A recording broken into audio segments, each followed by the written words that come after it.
नमस्कार, स्वागत है आपका नो योर कंपनी में। और आज बात करेंगे सोम डिस्टिलरीज के मैनेजमेंट से, जानने की कोशिश करेंगे कि क्या हालचाल चल रहा है। और कंपनी ने जो अपने नतीजे कल देर शाम पेश किए वो बहुत ही ज़बरदस्त नतीजे हैं। लेकिन अरोड़ा साहब के पास चलूँ उससे पहले एक बार बाजार पर नजर डाल लेते हैं। करीब 500 पॉइंट की कमजोरी अभी भी सेंसेक्स में, बीच में एक समय 700 पॉइंट तक चला गया था, लेकिन अभी थोड़ी सी रिकवरी देखने को मिली। फिर भी निफ्टी 17,000 के आसपास ट्रेड कर रहा है, डिफेंड करने की कोशिश कर रहा है 17,000 को। और बैंक निफ्टी ने 36,000 को तोड़ दिया है, उसके नीचे 35,922 पे ट्रेड कर। तो मार्केट में थोड़ा सा ऊपरी स्तरों पे लगातार ये प्रेशर बना हुआ है। तो चलिए वापस लौटते हैं, आज की कंपनी से बात करते हैं, सोम डिस्टिलरीज से।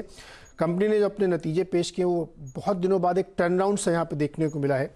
करीब 11.5 करोड़ का ऑपरेटिंग प्रॉफिट या जिसको एबिटा कहते हैं वो लेके आए हैं, और 145 करोड़ का रेवेन्यू इन्होंने चौथी तिमाही में यहाँ पे निकाल के दिखाया है। और नेट प्रॉफिट 6.25 करोड़ के आसपास क्वार्टर क्लॉक किया है। तो एक टर्नराउंड स्टोरी यहाँ बनती हुई दिख रही है। कंपनी के chairman managing director JK. Arora साहब हमारे साथ हैं। अरोड़ा साहब, बहुत बहुत स्वागत है आपका। चौथी तिमाही में ये जो अच्छे नतीजे कमाल कर दिए आपने, इसके पीछे मुख्य वजह क्या है?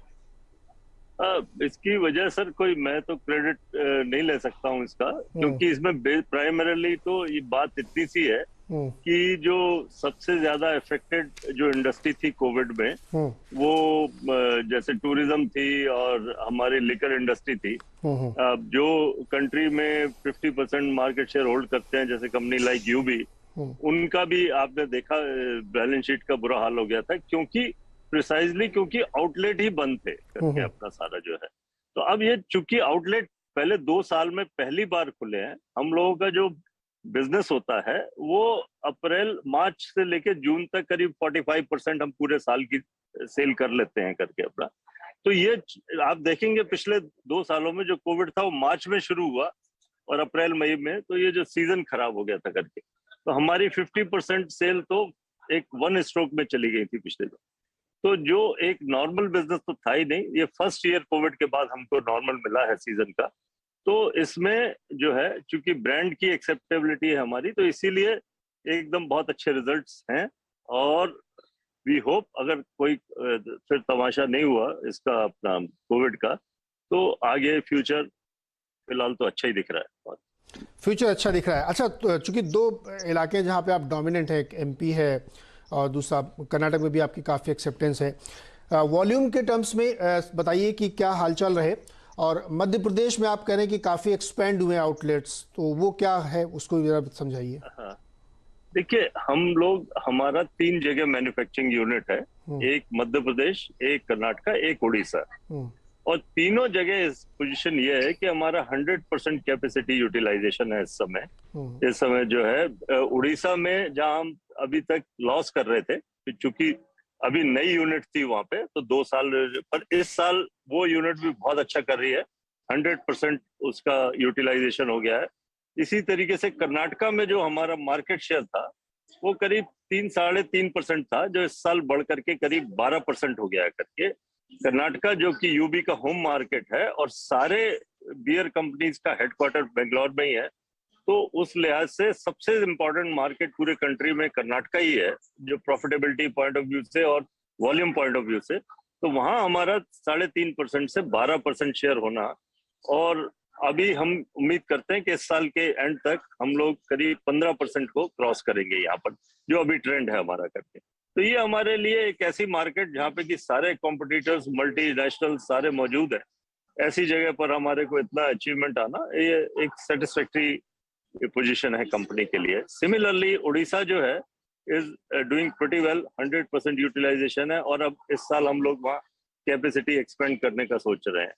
ऐसे ही मध्य प्रदेश का जो सबसे एक्साइटिंग स्टोरी है वो मध्य प्रदेश की है, जहाँ पे कि 950 आउटलेट थे, उसके बजाय होकर के 2,500 आउटलेट हो गए हमारे पास।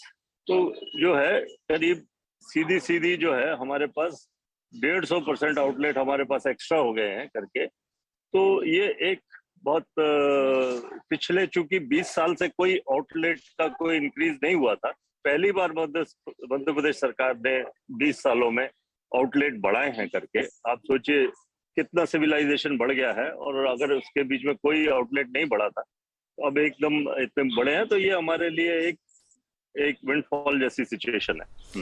जी अरुणा साहब, ये मध्य प्रदेश में देसी दारू का जो ठेका होता है, कंट्री लिकर शॉप, वहां पे भी अब अलाउ कर दिया है कि आप इंडियन मेड रख सकते हैं।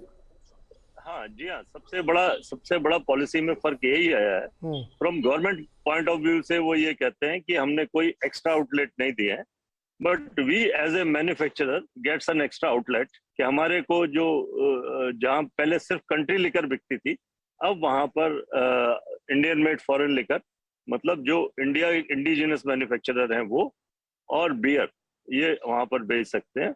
ऑफ कोर्स ये फैसिलिटी उनको इंटरनेशनल जो मैन्युफैक्चरर्स हैं, बायो जो ओरिजिन के प्रोडक्ट हैं, उनके लिए ये अवेलेबल नहीं है, बट फॉर इंडिजिनस मैन्युफैक्चरर्स के लिए बियर और आईएमएफएल दोनों में एक बड़ा बूम है ये।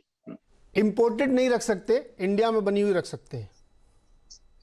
जी हाँ, जी हाँ, बिल्कुल एग्जैक्टली। और ये सारी कंपनियों के ऊपर एक साथ नियम लागू, मतलब मध्य प्रदेश की पॉलिसी चेंज है कि कोई भी कंपनी वहां पे कंट्री लेकर की हाँ शॉप में भी ये बेच सकती है। हाँ, जो जो जो इंटरनेशनल मैन्युफैक्चरर्स हैं, जो कि वो बनाते हैं, इंडिजिनस प्रोडक्ट बनाते हैं, उनके लिए भी ये अवेलेबल है। हाँ। ऐसा नहीं है कि उनके लिए, हाँ जी। करेक्ट, इंपोर्टेड नहीं रख जैसे सकते। अगर आप लोकली हाँ, मैन्युफैक्चर करें तो आप रख सकते हैं। आप यूएसए और यूके से ला करके नहीं बेच सकते हैं, लेकिन आप अदरवाइज जो बेच सकते हैं। अच्छा अरुण साहब, कॉस्ट का एक बड़ा फैक्टर है ग्लोबली। अगर आप लिकर इंडस्ट्री को पढ़ें तो इस समय वो थोड़ी दिक्कत में है, क्योंकि ग्रेन्स के दाम बहुत ज़्यादा बढ़ गए हैं। भारत में इसका क्या असर हो रहा है? आप लोगों को कोई परेशानी, कोई दिक्कत हो रही कि कॉस्ट बढ़ रही है, और प्राइसिंग कैसे आप लोग मैनेज कर रहे हैं? देखिए सर, इस समय तो पूरा का पूरा इंडस्ट्रियल सेक्टर ही बहुत परेशानी में है। लेकिन सबसे बड़ी वजह यह है कि जो मेन चीजें हैं जो कि इंडस्ट्री को चलाने में जो कि की फैक्टर्स होते हैं, जैसे कोल है, इलेक्ट्रिसिटी है, अपना इस तरह के जो भी बेसिक चीजें हैं, वो देखिए, आप कोल जो 5500 का था वो है, और अभी वो 15000 हो गया करके। तो अवेलेबिलिटी इज एक दूसरा इशू है करके। तो इस तरह की बहुत दिक्कतें हैं इंडस्ट्री के सामने। अब ये करीब कंट्री में 50% जो है बार्ले, वो यूक्रेन से आता था करीब अपना जो है करके। तो यूक्रेन वॉर की वजह से वो बंद हो गया। तो एकदम से जो है, जो मैन्युफैक्चरर्स यूक्रेन पे डिपेंडेंट थे, वो सडनली डोमेस्टिक मार्केट में जो जर्मनी से और जो यूरोप से आता है उसी पर डिपेंडेंट हो गए एकदम से, और लोकल उस पर।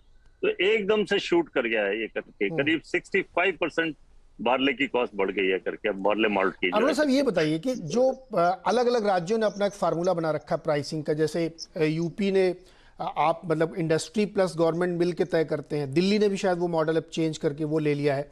मध्य प्रदेश में प्राइसिंग कैसे तय होती है? मध्य प्रदेश में बहुत फ्लेक्सिबल है सर। जो manufacturer himself is to decide कि क्या प्राइस वो रखना चाहता है, अकॉर्डिंगली वो अपना टैक्सेशन ले लेते हैं, जो कि एक फेयर प्रैक्टिस है कि भाई आप किस रेंज में अपना प्रोडक्ट रखना चाहते हैं वो रखिए। आप में market forces will decide, and you as a this thing government will not disturb it. हाँ, you charge your taxation whatever you company want decides, to charge. company decides Yes. whatever the price they have to. आप मुझे ये बताइए कि आपने पिछले 2-3 महीने में कितना दाम बढ़ाया बियर का? हम लोगों ने बढ़ाया सर, करीब 15% हमने बढ़ाया है। हाँ। जो है करके, क्योंकि एक बड़ा फैक्टर इसमें भी एयरलाइन की तरह ही है।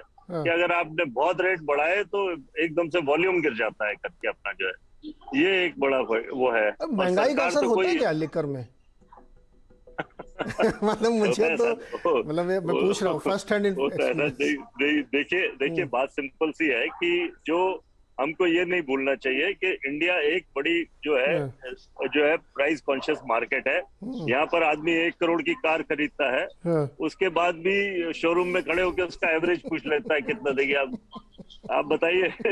जो 1 करोड़ 2 करोड़ रुपए की कार खरीद रहा है उसको एवरेज से क्या लेना देना है, लेकिन आदमी पूछता ही है।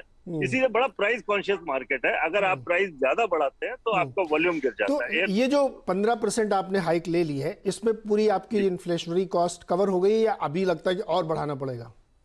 देखिए, पूरी तो कवर नहीं हुई है, पर एक सबसे बड़ा जो इनकरेजिंग फैक्टर है वो है वॉल्यूम।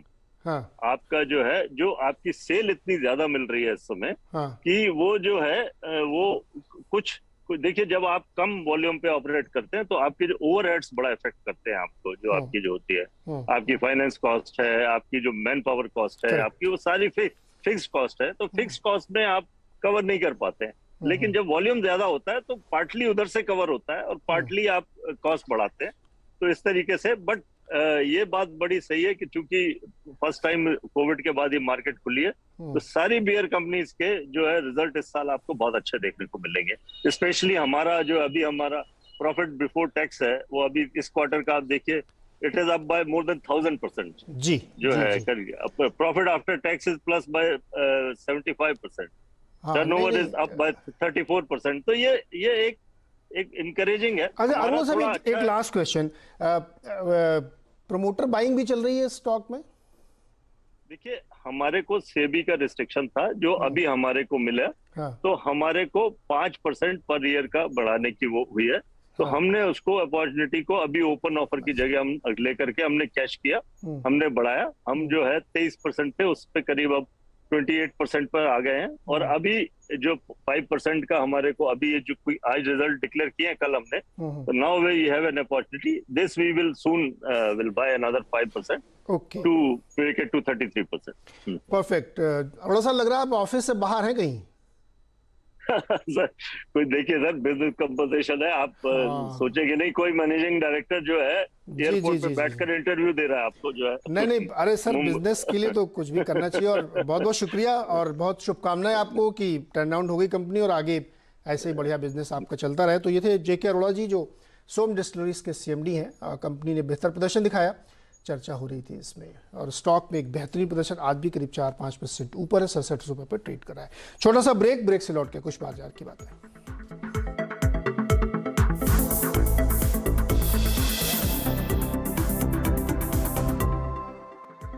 स्वागत है एक बार फिर से आपका नो योर कंपनी में। और बाजार पे इस वक्त नजर आ रही है बहुत ही शानदार रिकवरी आपको निफ्टी में देखने को मिलेगी। देखिए 120 पॉइंट अपने लो से ये ऊपर आया है। आपको याद होगा जब हम शो शुरू कर रहे थे उससे थोड़ी देर पहले, 5 मिनट पहले, बहुत तेज गिरावट देखने को मिली, लेकिन अब मात्र 123 पॉइंट नीचे निफ्टी बचा है। बहुत ही बढ़िया 120 पॉइंट की यहाँ रिकवरी देखने को मिल रही है। और यही स्थिति बैंक निफ्टी में भी है, अच्छी रिकवरी वहाँ पे देखने को मिल रही है। कारण ये है कि यूएस फ्यूचर्स में बड़ी तेजी है। वहाँ का जो विक्स है S&P 500 का, उसमें भी करीब 5% की कमी आई है।